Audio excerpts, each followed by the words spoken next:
Hi guys, so today's review video is this cuticle oil that I got from Beautybigbang. So as you can see, this comes in just your standard polish bottle. It's got your regular polish brush to apply it with. I can't remember off the top of my head what size it is, but I'd say it looks to be about a 15. There's definitely a lot in here. And I'm just going to smell it to see what scent it is.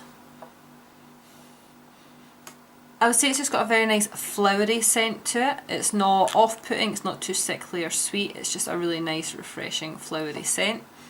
So as you can see, you do get a lot of product in there. So I'm just going to apply some around my nails.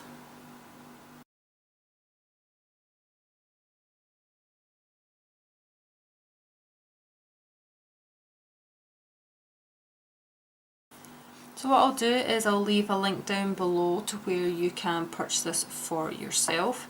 I like the size, I like the applicator. Sometimes I feel if you get the ones that come in the pen type, although they're handy for carrying around, I find that sometimes you don't get enough product coming out per swipe of the brush. Whereas with that I felt there was enough but not too much going on to my nails.